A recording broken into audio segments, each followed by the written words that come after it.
Hey everyone, welcome back. Brand new Take Aim podcast, big deer and even bigger stories. And we're excited to get a new show out and excited to have Doug Hampton on from The Rival. Doug, many of you might remember Doug, just like I do, from the Druries. I've known Doug in the industry for a long time. He has shot some tremendous deer over that span from the Druries up until now. And this one literally takes the case, and especially Doug said it on the podcast, deer of a lifetime, but we're talking about a 200-plus inch deer he just recently shot this past week in Iowa. And what a story. Thanks for Doug for being on and explaining all this, and such a cool backstory. And Doug's such a knowledgeable hunter. There's so much to learn and take away from this episode. So hope you guys enjoy. It's a great show. Thanks so much, Doug. We'll see you guys again right here next week. Guys, as always, if you want to upgrade to the Huntstand Pro version, use the code TAKEAIM10 at checkout. But let me just tell you about one of the great features that you won't get from the regular Huntstand versus the Pro, and that is the trail camera management system. You can upload images into the Huntstand ecosystem so you can organize them by camera location. Those images will automatically sync with weather, lunar information. Tag specific game cameras so you can organize them and learn each travel pattern based on the range, filter, variables including time, sighting, date, animal type, weather, and wind speed and temperature. So make sure you check that out. Use the code TAKEAIM10.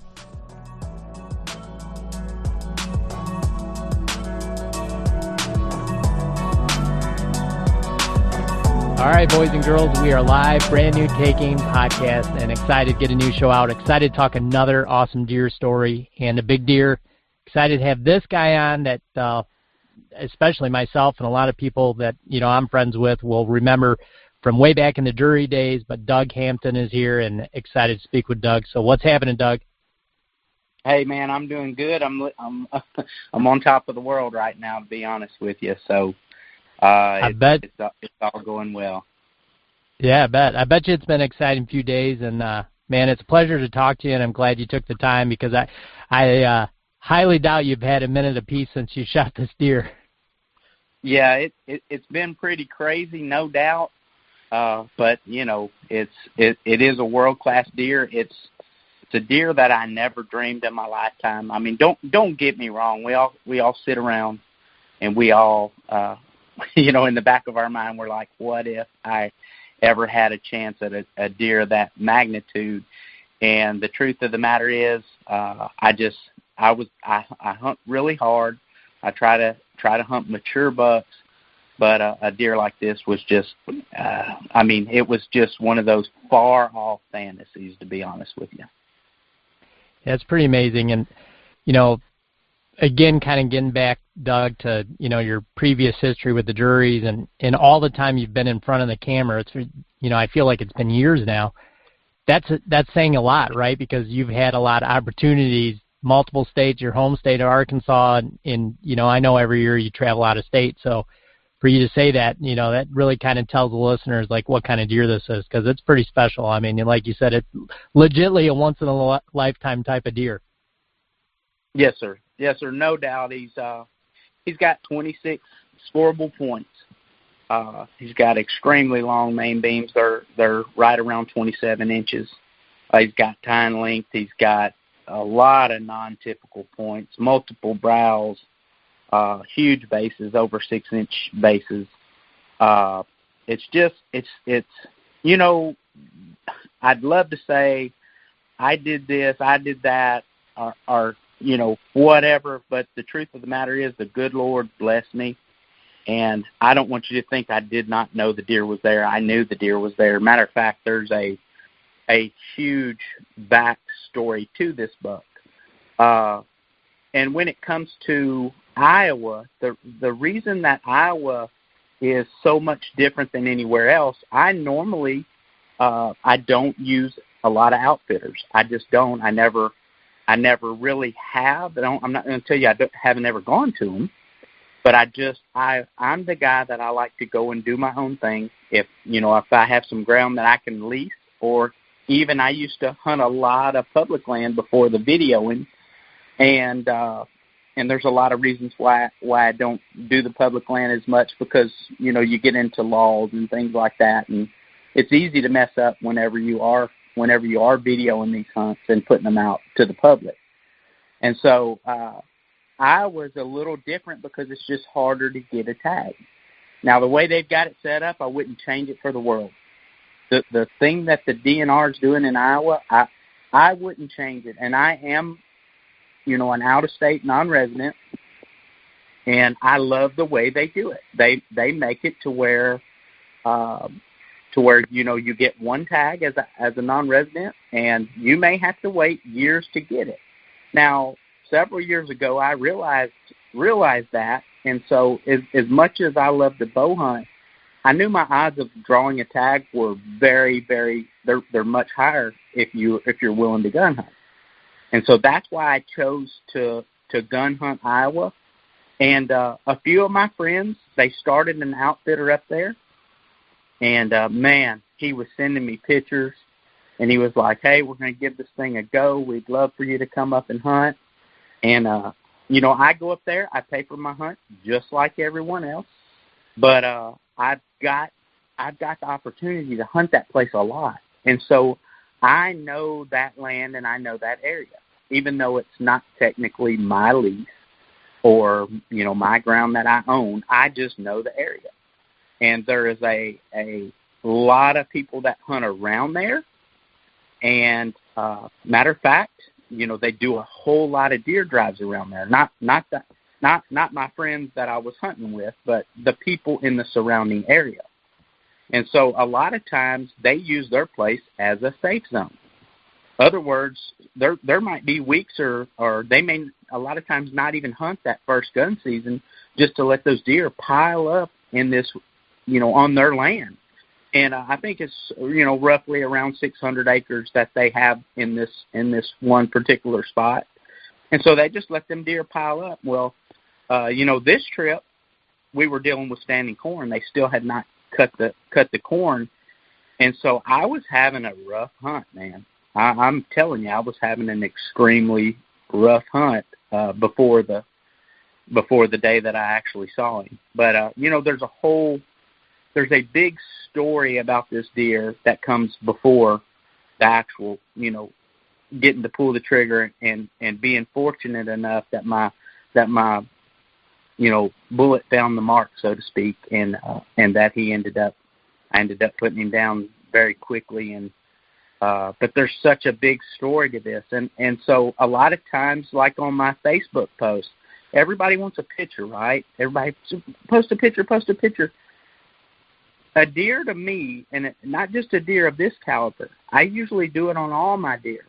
Most all of my deer, they have a story. And I have a tremendous respect for the whitetail buck and for these mature bucks that basically they kick our tails all year long and sometimes several years in a row. And I have so much respect for them. And so I like to tell the story of what happened. I think when it comes, it's not a typical hunt where I just went out there, had no clue he was there. Oh my goodness, what's that? And shot him. No, this deer goes back a couple of years. Two years ago, I drew a tag for Iowa, and I had a muzzleloader tag late season, and I tend to come in January. Whenever I want to go for that particular tag. A lot of your bigger deer are going to come to the food source. They're a slave to their stomach during that time of year, and you got 10 days into January that you can hunt. And so I'll come up and, I'll basically stay from January from the 1st of January until the last day if I have to. And I've left without killing a deer there before. It's not a canned hunt. It's not easy by any means. And if you get the right weather and you have the right deer in the area, your chances of killing a world-class deer are way higher, in my opinion, than anywhere else in the United States that I know of, that is. And so I went during January. I was hunting the same particular farm, and that year it was corn as well. And I watched this buck come out one afternoon, and I and I got footage of him. He walked across. I couldn't tell much about him, and I couldn't get a shot at him because the way the hill rolled around, he was just cutting to the south of me, and all I could really see was his neck and head as he walked through there. And I knew that this deer was special. I could see splits off his twos, splits off his threes. I couldn't tell a lot about his eye guards or his bases or anything like that. But I knew he was a big deer, and he was a huge frame deer. And I had a guy filming me, and I was like, I'm going to kill that deer tomorrow. And he'll be back. We had the weather and everything. And so, funny story, we go back to the outfitter, and they were like, man, what did you see? And I told them, I said, I saw a really big deer, couldn't tell that much about him, but I know he's a deer I'm gonna go after tomorrow. And he said, let me show you. It's kind of funny how it all worked out, but he said, let me show you this picture of this deer. He said, I've got one deer on that farm that I do not want shot. He said, I feel like he's 3.5 years old, and he's got splits on his twos, splits on his threes, and he started describing the deer that I saw. And I was like, well, I said, that deer's going to be within 60 yards was my exact words. I said, that deer's going to be within 60 yards of my blind tonight, I guarantee you. And I wanted to argue with him. I was like, are you sure that's a 3.5-year-old? Man, he looks 4 to me, and if he's 4, I don't, I'm probably not going to be able to hold off of him. He said, I guarantee you he's 3.5. He said, but I'll tell you this. He said, the deer could get killed, and he could get killed by anybody. But if we let him go, he's got 200-inch potential. And I'll never forget him telling me that. And I'm big on management myself. And it's okay if you're not, right? I mean, deer hunting, we all stand together, and what suits me may not suit you, and that's okay. We can all do our own thing. But I do know that I love the chance at shooting a huge mature buck.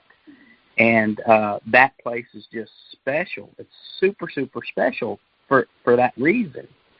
And he told me that, and I ended up that afternoon that he asked me to pass that deer. That deer jumped the fence at about 120 yards, and he walked right to me, and he stopped at 30 yards, and he started eating in the standing corn. And there's a kind of a little quick backstory to that. There was probably a 150-inch 9-point behind this buck. I never saw him. We videoed it, and I never saw the deer. I was staring at this deer the entire time, and he walked in there. I had him in my scope. I looked, I just checked him out, put my gun down, and that was it. I just didn't pull the trigger. I didn't want to, mess up a friendship. I didn't want to do the wrong thing. And here's what I told the cameraman I was with. I said, if I feel like that deer's 4 years old, if I feel like he's 4, I'm going to shoot him, and then it's just going to be what it is. I pay for my hunt, and there's a 140-inch minimum. He's it's well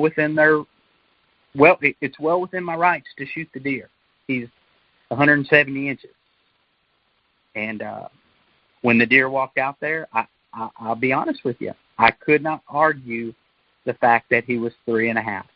There was no way I could do it. I tried to, but I couldn't do it. And I ultimately ended up not shooting anything.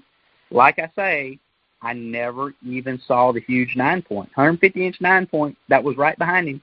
Never even saw him. He's on the video, and I never saw him because I was so focused on that deer. And he came out with 6 minutes left of shooting light. It was 6 minutes until shooting hour. And I had plenty of time to shoot him, had plenty of light. It was just one of those days that it was, sunny, and we could have killed him on video. Everything would have been great. But ultimately I didn't. And then, last year, no pictures. The deer is as if he just totally vanished. They had no information on this buck anymore. And of course, you know what I'm thinking because I'm always asking about him. And they're like, no, we got nothing, man. He didn't show back up. We don't know if he moved. We don't know if he was killed. We don't know if, because there's a lot of people that hunt in that area. And they had no information on it. And so I just believed in my heart, and I don't know how to explain this, but I believed that if anybody would have killed him, especially last year, that we would have heard about it.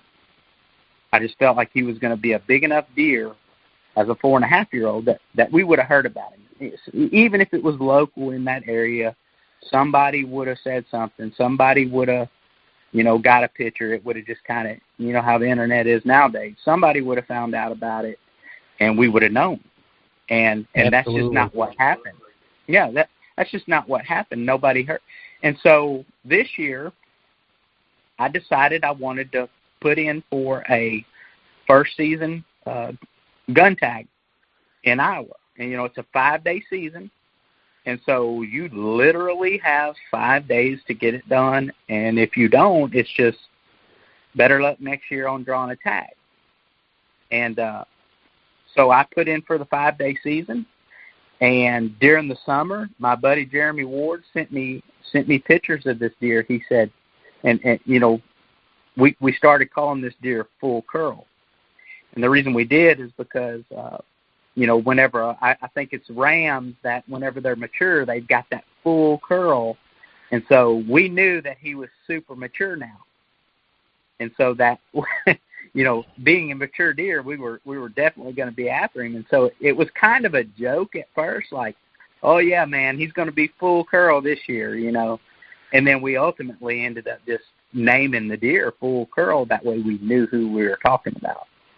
So, and Doug, when you – sorry to interrupt, but when you were on this deer during that muzzleloader season, that was two full seasons ago, so it was just like calendar-wise 2 years ago at 3.5, right? So this year we're talking a 5.5-year-old deer? 5.5-year-old buck, yes, sir. Okay. Yes, yeah, he's 5.5 years old. So at 4.5, he disappears. Nobody sees him. And then this year, Jeremy gets pictures of him. So when he got the pictures, was it, velvet season or, was he in ag? Was he on mineral? What was the deal on how you guys relocated him? Right. No, I believe that the deer was on, a lot of times people don't realize this. A deer will use a scrape. A deer will use a scrape during, August. A lot of times during the summer, they'll use a licking branch. And it, I'm about 99% sure that's he put his cameras where his scrapes were. They're always there every year, and so he put his cameras on that scrape and ended up getting him walking by. But basically, the edge of a field, and where there was an overhanging limb, and that's where he was getting the pictures. Those deer just walked there. They just walked that area, And this year it was standing corn. And they just walked through there. A lot of times, on the rotation, they got beans, and it seems like there's more deer early then, but once they cut that corn on the corn years, it seems like it's just a little better hunting in there. Gotcha. Okay. So I take it this was on a field edge, this camera? Yes. Okay. The camera's on a field edge, yes, sir. Definitely. And so we got, he didn't get many pictures of him, and that was the thing. He got a picture or two to know he was there. That's basically what it amounted to. And right away, he knew it was that deer? Oh, yes, without a doubt. Yeah. And don't get me wrong, they've got a lot of great deer. Like, that place is amazing. Iowa itself is amazing for big deer. But that place in particular, it's when I tell you it's the best place I've ever hunted in my life, it's the best place I've ever hunted in my life. As far as, a lot of times I've been able to see some great big deer, but you can see a long ways. They've got about 300 acres of standing corn or, corn out there or beans.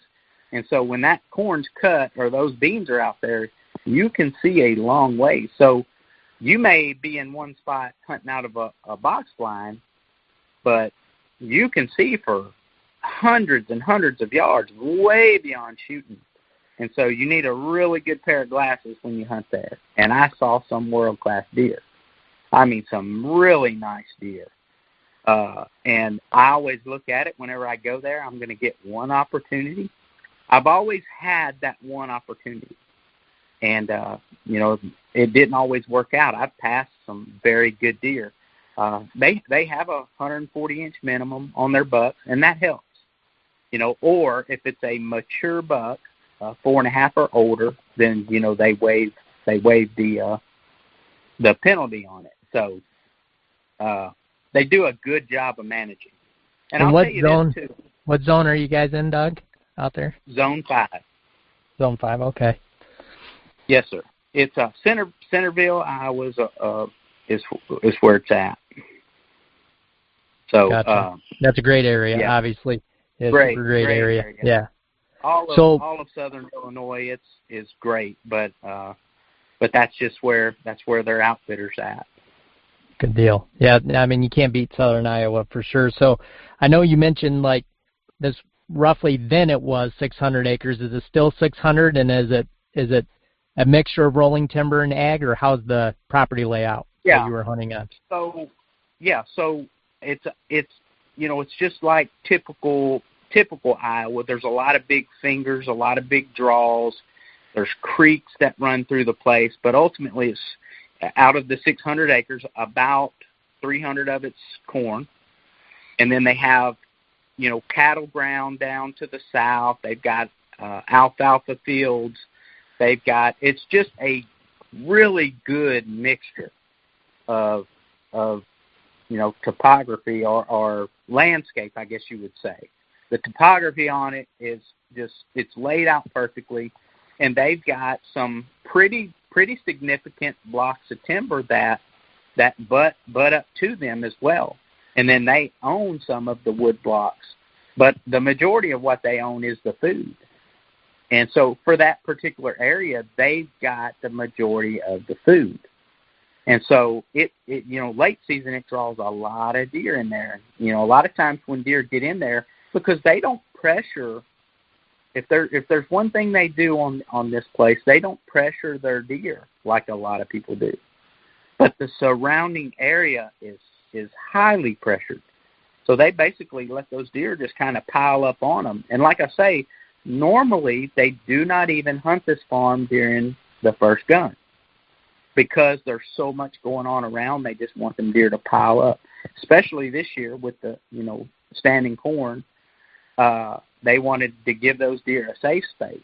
But here's the thing. When I passed that deer 2 years ago, Scott told me, he said, as long as he's alive, you can come and hunt him. He said, there's going to be other hunters that get to hunt him too. But if that's the area you want to hunt, we'll put you in that area and you can continue to hunt him. He said that's basically all he could do for me, but I thought that's a pretty good deal. So, this summer, whenever he got that deer walking by that licking branch, and he sent me that picture, I was like, that's the only deer I'm going to hunt. That's where I'm going to go, and that's where I'm going to stay. And, I watched this deer. I saw this deer 2 different times before, and I saw what he did, and I saw where he went when he left, and I felt like, I knew where this deer was living. I knew where he was bedding. I knew where he was feeding. I knew where everything about this deer, and there's a huge ditch in a block of timber that is, when I tell you it's thick, super, super thick, and they find the majority of their sheds in this one area. And so it's the bedding area. Normally, they never let anyone go in there.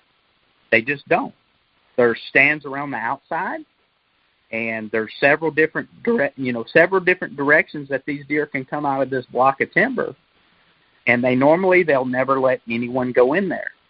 Well, with it being standing corn, they agreed to let me go in there and push in a little bit, because I knew that to kill this deer, I was going to have to get in the timber. Now, let me tell you why I knew I had to get in the timber to kill him. Because I started my hunt on this 5-day hunt. Saturday and Sunday, I sat on the edges. And I sat there from daylight to dark. I was in the stand 45 minutes before it got daylight, and I was in the stand probably about 30 minutes after dark before they'd come and get me. And we just took a lunch, and when I tell you I was all in on this buck, like I was all in on this particular deer. And the only thing that kept me really focused, because I'm not going to lie to you, I wasn't seeing many deer. That first morning, I didn't see many deer at all. At 10 o'clock, I heard the gunshots. And when I tell you I heard the gunshots, I've never in my life, from 10 to 2 o'clock, I've never in my life heard so many shots. And what they were doing, they were everybody driving pushing. Deer. Yeah. They were pushing deer on, when I tell you they were pushing deer on 3 sides of us. And we know they do that. They do that on the first weekend every year. That's a tradition that they have, and it's okay. They can do it however they want to do. They're hunting just like we are. I choose to sit and hunt. They choose to walk and hunt, whatever they want to do. But it really, really, normally it benefits us in the fact that they push all the deer to us. And so all we got to do is just leave our timber alone and hunt on the edges, and then we've got a super advantage going forward. But here's the kicker. There's always something that happens that shouldn't happen. And this, when I tell you, caused me to be depressed, man, I can't explain how down I was. So I'm sitting here in this block of timber that's ours, that they lease. They don't, the other people don't stop where they're supposed to stop. They come on past. The guys driving, you mean? They were driving, yes. And they drove into our timber. And they basically drove the bedding area that this deer was living in. These deer started coming past me like you can't even imagine. And I could hear the people hooping and hollering and talking. They were so close that I could hear them talking. And so I wanted to get down and walk. Now, Doug, are you still on the edge? I just want to make sure I'm following you. Are you? Yes, sir. I'm okay. On the edge. I'm where there's a little buffer zone between the timber and the standing corn. And so I'm basically sitting on that edge watching these deer. It's about a 20-yard buffer zone, and it's just grass in there. And they come out, and they walk across that grass and then into the corn and wherever they're going from there. And so I'm sitting there watching that. And these deer start piling out of that timber like you can't even imagine. Of course, I'm furious, right? Because these people are on our property. Absolutely, yeah. And they're not supposed to be there. But here's where I started thinking. Obviously, I'm not going to get down and start walking to them. I'm going to sit there and see what comes out of the timber. And I was at a point where I couldn't see one side as good as I could see the rest, and there was another hunter that was hunting with us.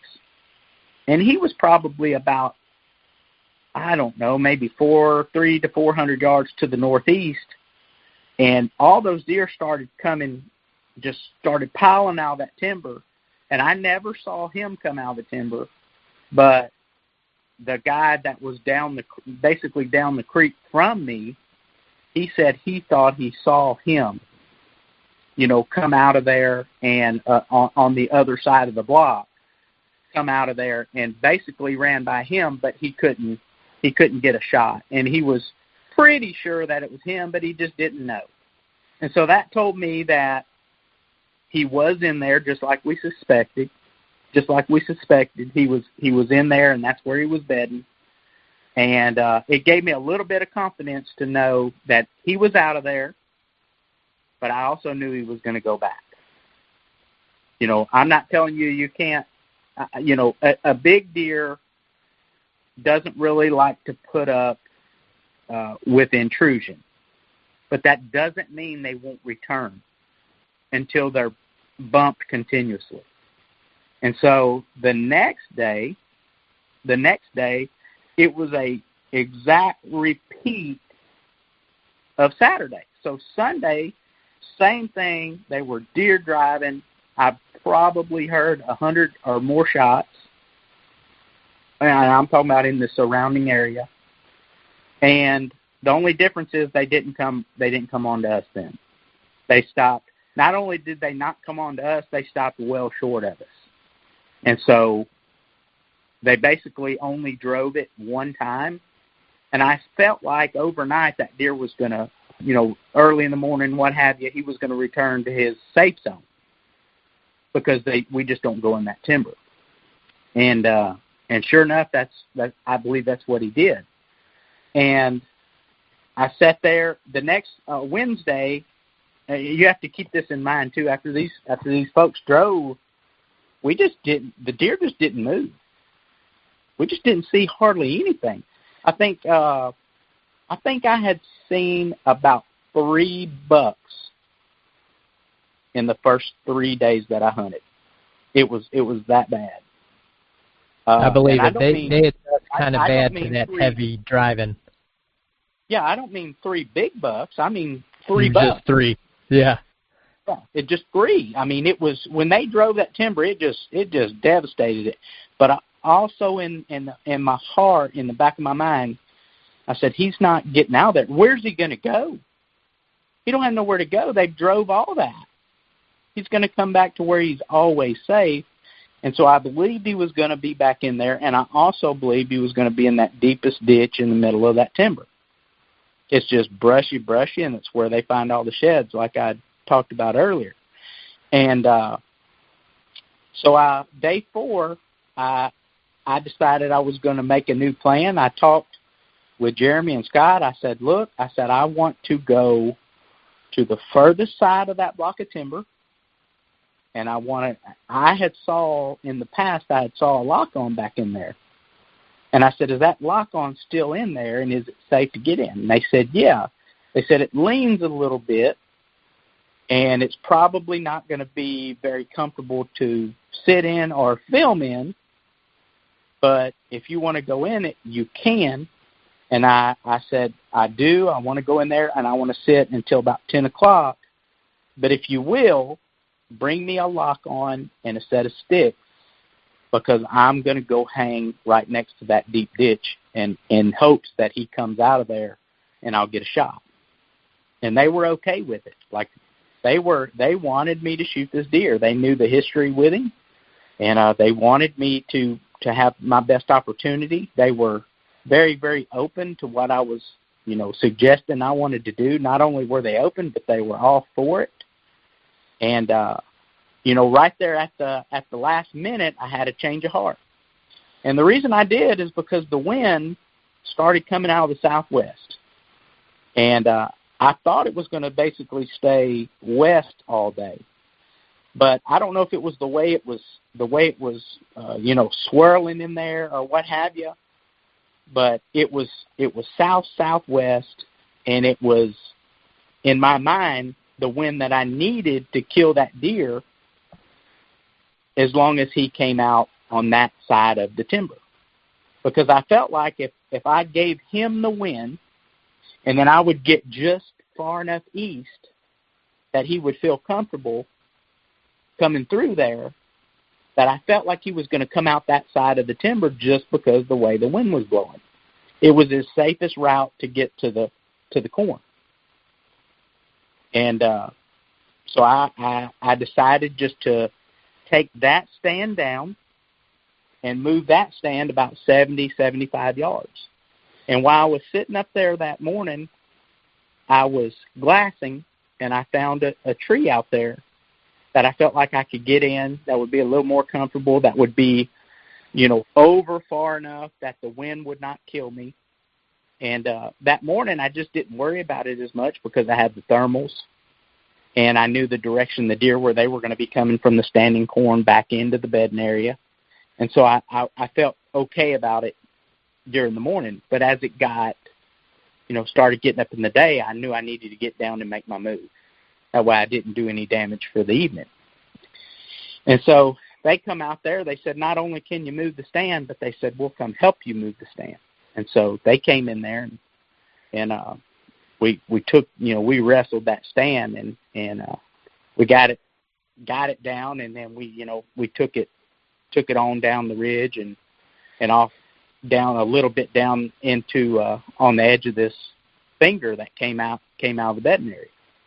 I mean, you could see the trails. It was kind of a no-brainer setup as far as just looking at the deer trails that came through there, and I saw a pretty nice scrape that they were starting to hit again. They were hitting it pretty good. Obviously, we know the rut's far and gone, but there's still some deer that are coming back in, around this time, and so it's not out of the question that they're going to be working them scrapes and trying to find that last available doe.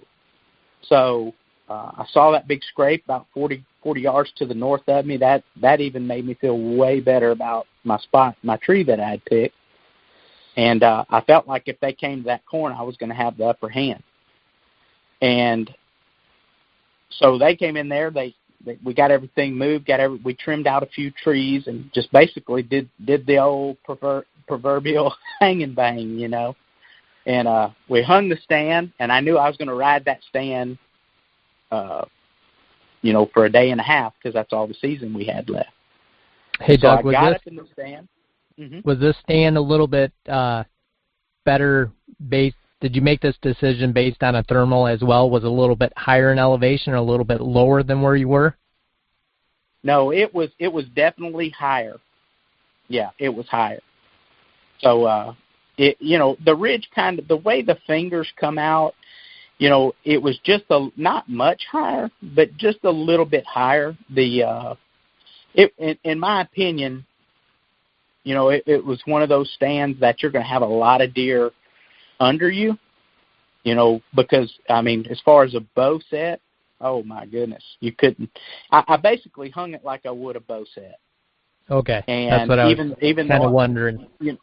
Yeah, I hung it just like I would a bow set, but I had the range that I could shoot out a little further, and I could see, one of the things I liked the most was that ridge, the hog's back that ran down into basically into the bedding area that came out both sides of the ditch.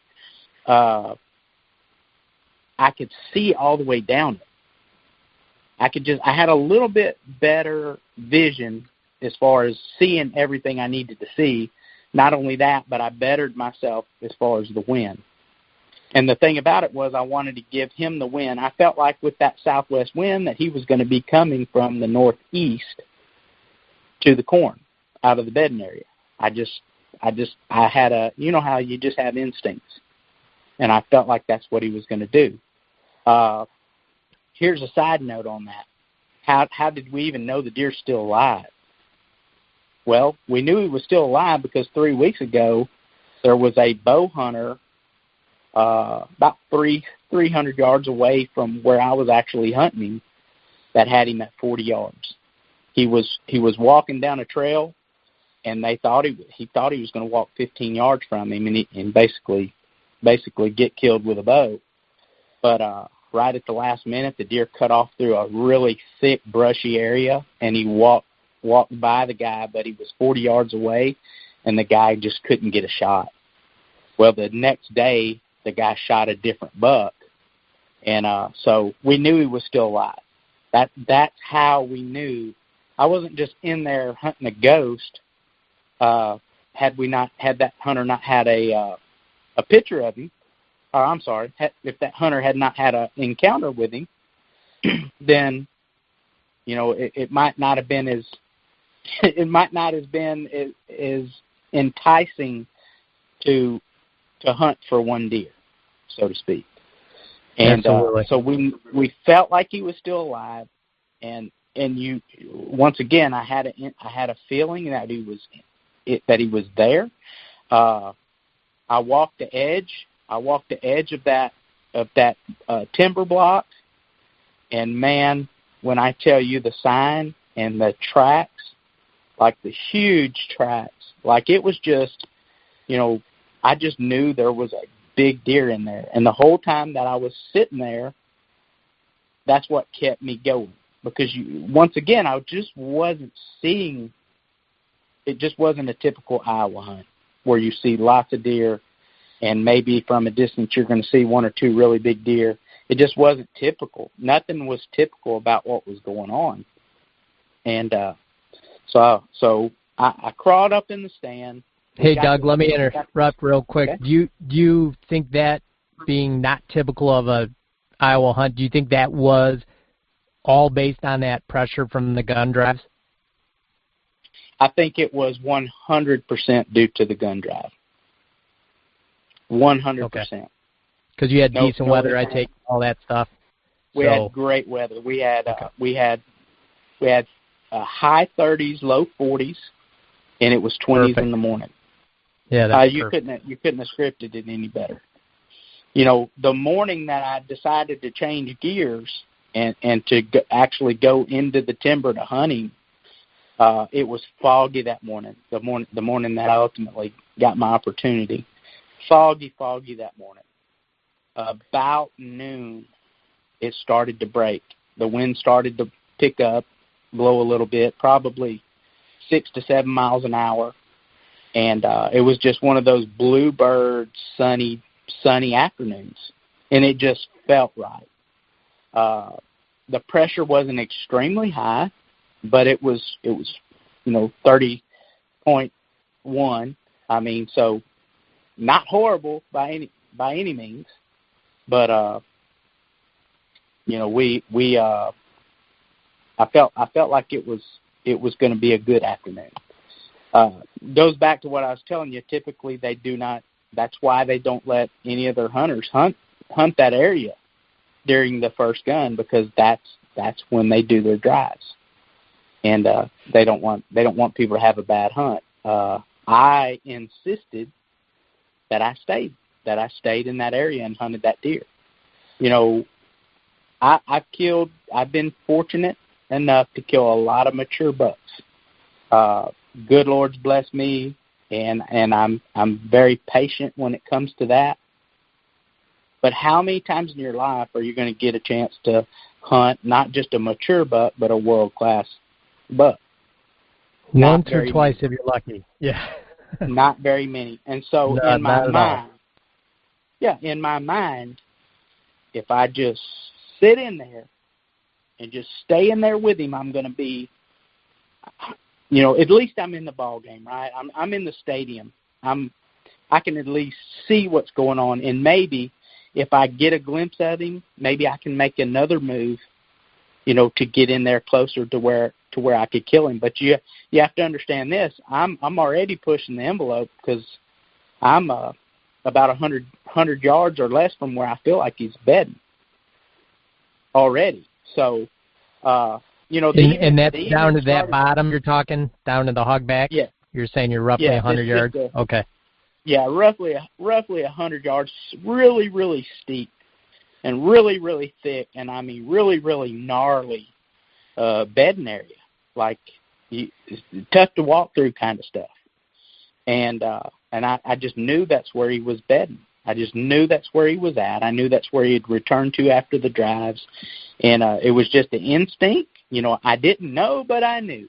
And so I was sitting there that afternoon, and man, I ate my lunch. I got my lunch out and I ate it, and then I went ahead and I started putting on more clothes because we took our heavy clothes off, that way we wouldn't sweat when we were hanging that stand. And then we put all our stuff back, or I put all my stuff back on, and ate my lunch, and man, I was ready for the afternoon. About 2:30, I saw a doe and a yearling come out and walk up on the ridge, and they came right out of that ditch. And I thought, man, okay, starting pretty early, so that's a good thing. And the doe and yearling, they just browsed past me, and then they went over the ridge and then down into another bottom. I said, well, that's a good sign. Got deer moving already. And probably 30 minutes later, I see a little bit of, I see a rack coming. Not a big one, but I see a rack, and a 6-point came in there. He walks down a different finger and comes around, and he walks right up to me, right in bow range, and he's sitting there just staring at me, wondering what the new guy is in the area. And I always believe the best camouflage is sit still and be quiet. And so I just didn't move, and he finally accepted me, and he went on about his business. And it was probably getting right around 4 o'clock, maybe around 3:50 or something like that. And I hear a twig snap, and I start to turn around real slow, and I look behind me, and I'm not sure what it is, And I look, and there's a doe, basically almost in bow range already.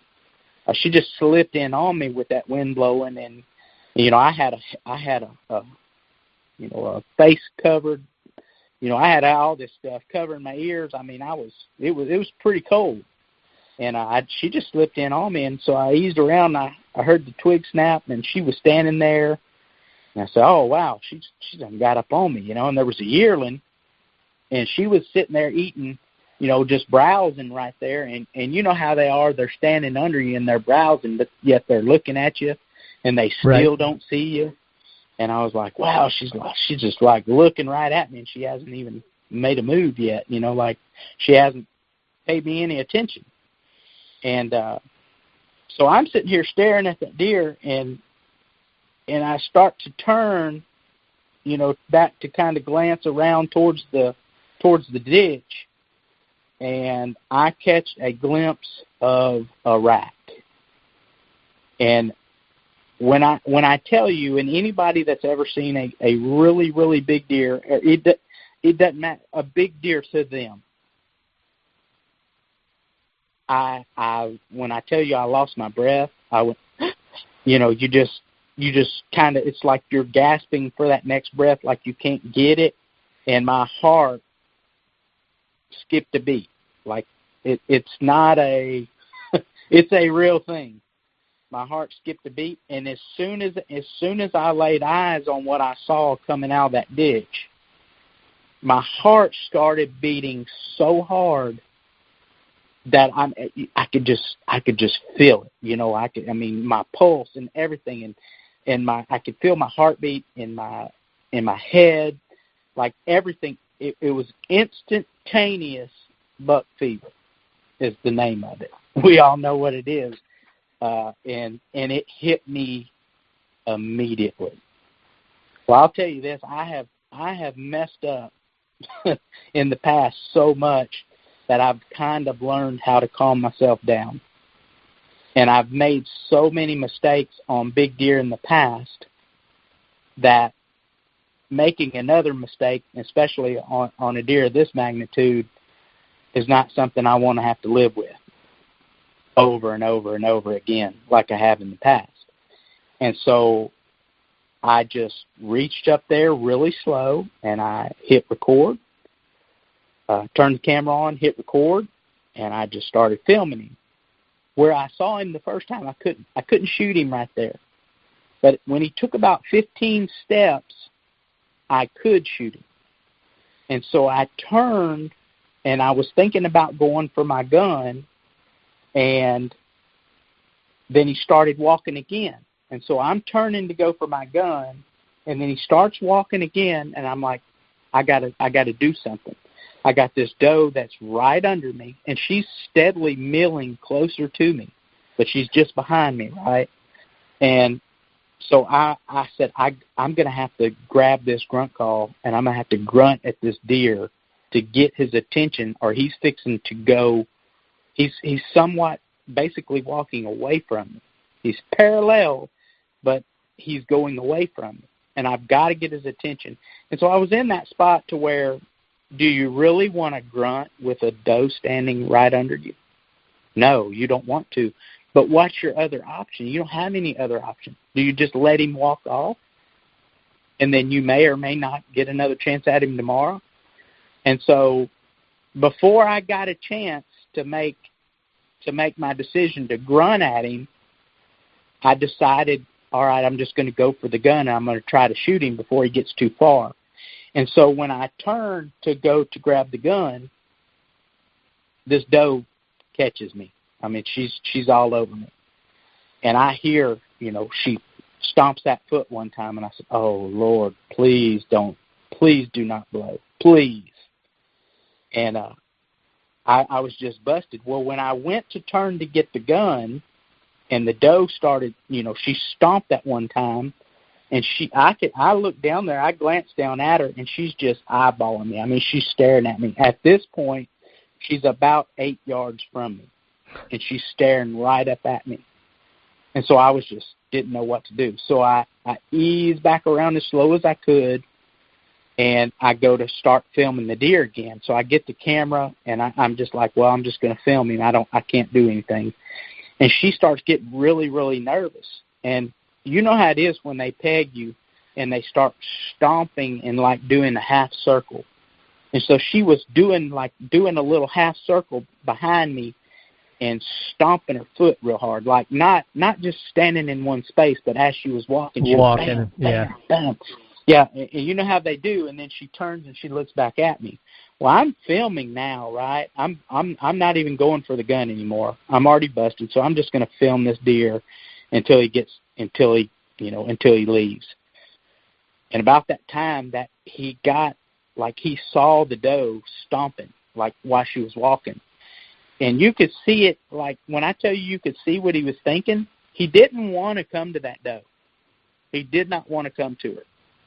But in the back of his mind, he said, oh, man, I better go check her and see if she's hot, if there's any chance. So he changes his mind. He takes 2 steps and he stops and he looks back at her again. And it was as if he said, oh, what the heck, I'm going to go.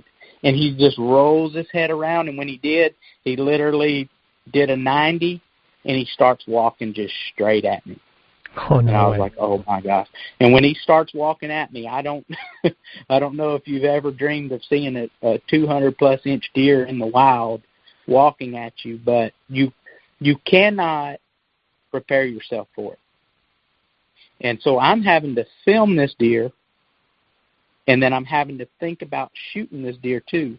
And I've got it on manual focus. I'm trying to keep him in focus the whole time. And I got this doe absolutely burning me down, and he's just steadily walking, and he's coming. And he's kind of coming at an angle, and so instead of coming straight at me, he starts to veer off, and he's going to get downwind of that doe,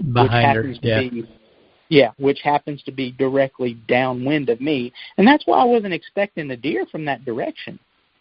I take scent control I take it overboard. I really do. And I was beating this doe's nose already. I'd done beat her down. She was toast. I didn't have to worry about her, but I still had to worry about him. And now, did that change her attitude any, Doug, that he was coming? So at this point, she's not worried about him at all. She's not paying him any attention. She's still focused on you. Yeah, and so you have to understand this. I'm videoing. I'm trying to keep him center frame and focused. And then every second or two, I'm going from the camera, looking down to my right, and looking at her and making sure, seeing what she's doing. So I'm trying to do all this stuff, and I still have to get my gun that's hanging up behind me. And so, the deer makes his way enough that I'm almost looking back behind the tree, to the right side of the tree, but I'm looking back, behind me because this buck is coming straight downwind of me and the doe. And he's about 80 yards away at this point when he basically, when he decides to wind check us, so to speak. And he stops and he cocks that head. And when he cocked that head and he turned, and he looks over at the doe, at that point, the doe saw him. and this is where things got really, really. This is my break that I needed. When the doe saw him, she turned around because, something's sneaking up on her, right? And she turns around and she looks at him, and when she did, I started moving for the gun. And so I reached around there, and instead of going back behind me to the left to grab the gun, this time I just went on and went to the inside of the tree, and I grabbed the gun, and I had it hanging right there where I could just, grab it real easy. And, man, I pulled that thing off, and I, slid it across. And then so I get the gun almost to my shoulder, and I see the doe. She just turns, and she whoops that head back around and looks at me again. And I was like, of course, too late now. I'm here now. I've got the gun to my shoulder. All I've got to do is bring the barrel down.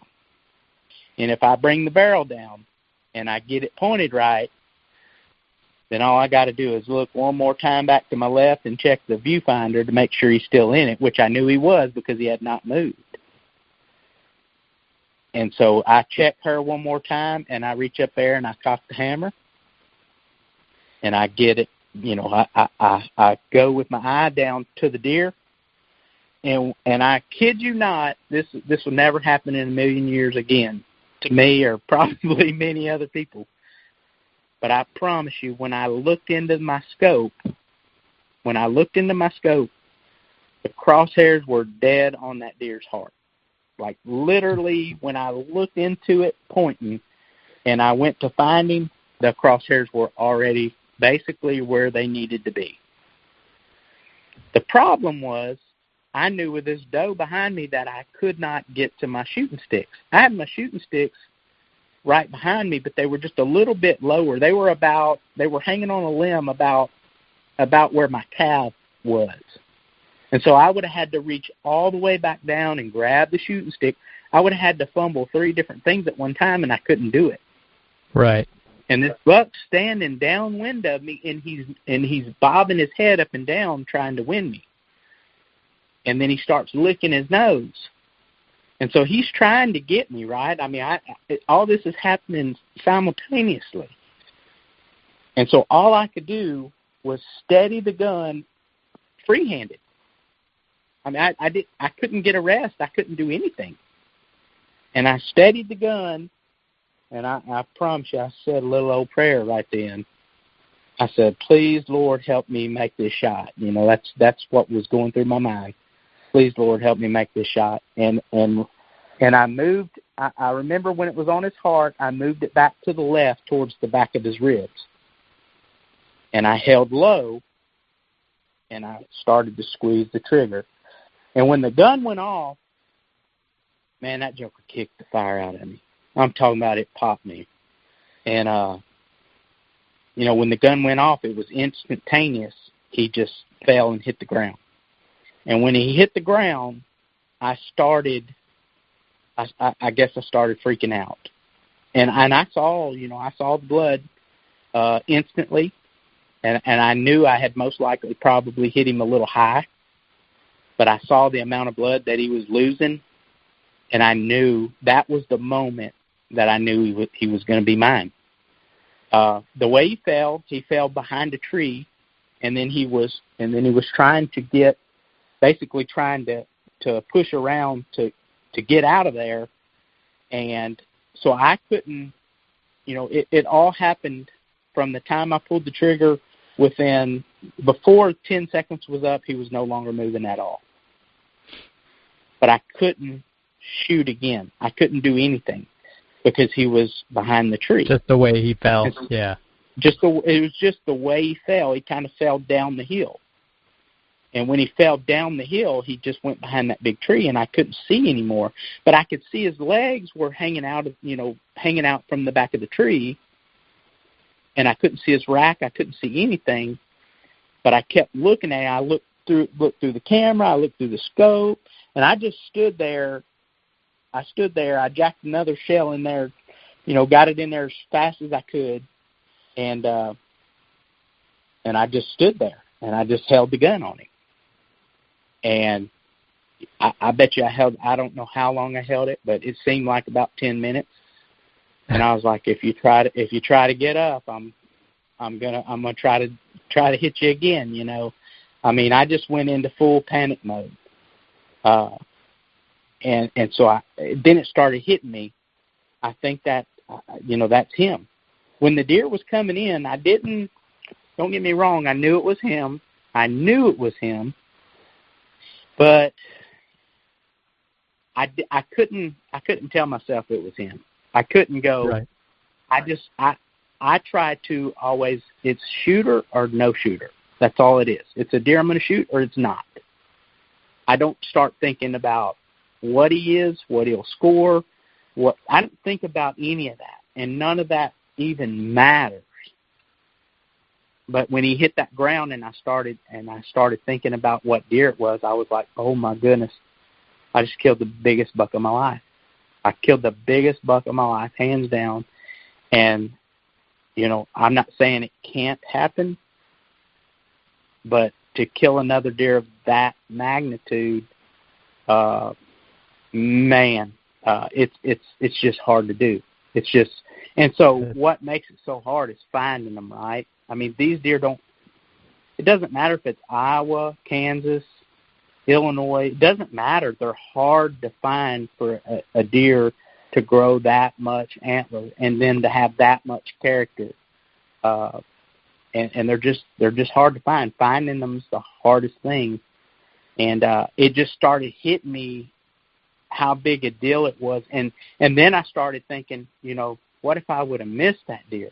I started getting nervous, just like, what if I would have missed that shot? What if I would have, what if he gets up? Like, there's so many emotions that go through your mind when you're sitting there in that tree and you're staring basically through the scope at this deer that's laying there, and you're thinking, we've all had it happen, right? You shot a deer and you think he's dead, and then all of a sudden he gets up and runs off. I mean, we've all had it happen. If you've hunted long enough, it's happened. And I was thinking, what if he gets up? What if he catches his wind? And what if he? But then I kept going back. I saw the blood loss. I know that he's done. But then as soon as I would calm myself down, another emotion would hit me. And when I tell you I was a wreck, I was an absolute wreck up in that tree.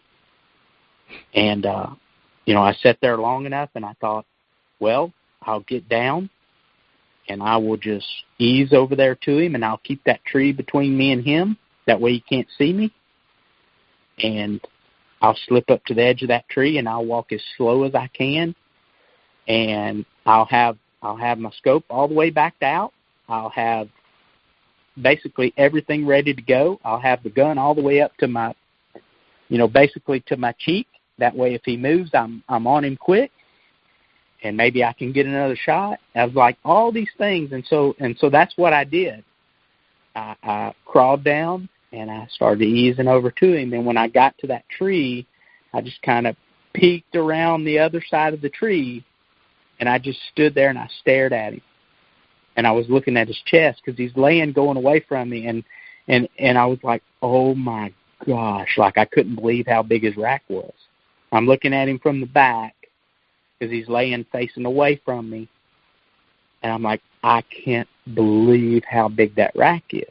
And I'm just looking at his chest, and he's not moving. And if he would have been moving, I'd have had to shoot again. If his chest, anything would have been happening, I would have shot again. And I sit there, I bet you I stared at that deer's chest for a good 2 minutes. And after about 2 minutes, I knew he wasn't moving. And so I just said, he's done. And so all I could think about at that moment when I realized he's dead is I want my son like I'm by myself, And you wanted someone to share that moment with, Man, yeah. It's hard, super special that doesn't happen. So I was like, man, like, I wish my son was here. And so I thought, I got to call him, and I'll let him go up there to this deer on FaceTime. And so I called him with my phone. Thank goodness I had service and battery. And so I got him on FaceTime. And just to see his reaction, because we got to walk up there and see that deer together, you know. And he's 14 years old, right? Loves to hunt. And he was just as excited as I was. And I was there at the deer, and he was at home in Arkansas. And so that was like super, super special. Yeah, absolutely. That he got to see that deer when I got to see it, because he wanted to come with me so bad. But we all know what's going on right now, right? I mean, right. And so, you know, he stayed back, and oh man, it was special, like so special. And so I didn't even want, like, I don't know how to explain this, but I didn't even want to touch the deer like he was. Like, I didn't even want to touch him. I just wanted to look at him. I just wanted to look at him, and I couldn't believe it. And then I'd get excited. Like, I'd get so excited, and then it would hit me how big he was, and then I'd start just it was almost like it paused me, like it froze me. And then I'd get super excited, and I just couldn't believe what I was looking at, because you have to understand this. As a kid, all I cared about, man, whitetails. Whitetails is my passion. And I always wanted to be that guy that killed that world-class whitetail. But I also knew how hard it is and how tough it is. And so I never in my life thought I'd ever be looking at what I was looking at. And so it was just, you know, I thank God, and I know it's all Him. It's all Him. It's not me. I'd love to tell you that I'm some kind of special hunter, blah, blah, blah. No. It's all the good Lord, man. It's Him giving me the desires of my heart and let me experience the things that I truly always dreamed about, even as a kid. And so I'll never get over how special that was. And here's the thing, man. Those guys didn't have to let me hunt that deer. They didn't have to. They knew that deer was there. They could have been selfish. They could have kept hunters away from me. Instead, they were in there. They had hunters in there basically trying to kill the deer. Right. They could have went in there and hunted that deer themselves. They could have told me, no, I could. There's so many things, so many people I have to thank, you know, for the opportunity that I got. And it was so much. And then, you know, I'm standing there and all these things going through my head. And then I had already texted them and let them know that I loved them and I'd killed the biggest deer of my life. Of course, everybody wanted to know, was it full curl? Was it full curl? And, you know, they pulled around and everybody came up at the same time and they started walking through the woods. And I ran over there and I had the GoPro going. I ran over there and I met them and I hugged them and we walked over there and we celebrated together. We got the tag on the deer. We called him in. We did everything right there. And as soon as we got done, man, we went to celebrating, and we went to picking him up and looking at him and seeing what all he was and how many points we thought he had 25 points. He actually had an extra one. He actually had 26 that were over an inch long. We just couldn't get over the magnitude, and you know, I know there's you know, hunters all across the country that hunt their whole life, and they may never get to even see a deer like that, or even get to hunt where there is a deer like that alive, right? I mean, that's even a big thing. It is. And so I was sitting there like, I didn't let the moment go. I didn't not think about what I was blessed enough to get to do. And I know there's some people think, oh man, you know, it's just a deer. It's just a deer. No, it's really not just a deer. Like, that's a memory. That's a memory that nobody's ever going to take from me. Ever. And I've got to do a lot of good things in my lifetime, but when I tell you that was one of the most special things that I've ever experienced, it really was. And I can't thank you enough for letting me tell the story. So, man, I appreciate it, Doug, and I appreciate just some of the thoughts you just had and what you shared, because like you said, that memory isn't just the memory of that deer, it's accumulation of your whole hunting career, right? And that's how I feel. And so many times myself, Doug, if I've been with, just a hunting buddy, I'm kind of like you. I like to just lease land and do it myself and have maybe a buddy or two with me on that property. But if I shoot something, I usually don't even touch that deer, until everybody's there. So a lot of the stuff you said just really resonated, and, it just is, like I said, a great story, because it doesn't happen every day, and it's such a joy to be able to share, a big deer and a bigger story. So I appreciate it, man, very much.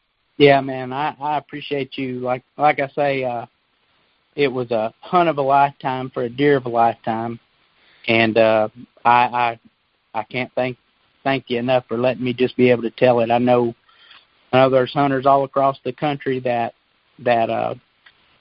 love to hunt as much as I do.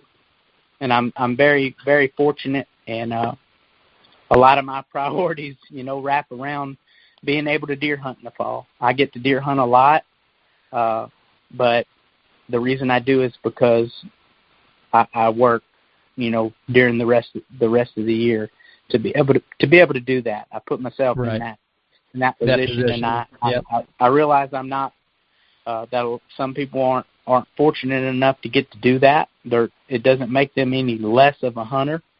Some of the best hunters I know that I've ever known will never ever be on a TV show.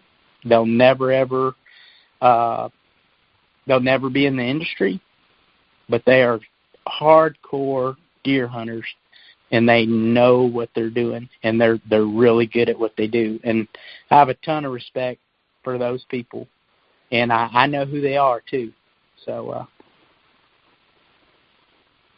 I got you, and I totally understand, Doug. And I know eventually, that footage will be out. And I mean, we didn't get a chance, but real quick, Doug, I know I've kept you way over the time I promised you I'd keep you, but let everybody know where eventually we can see this deer. And I know that obviously when I get the show out the next day or two, that I'll post media art, and I'm going to include every picture I can. But it's amazing deer. It's such a great story. But let us know where eventually we can see the actual footage.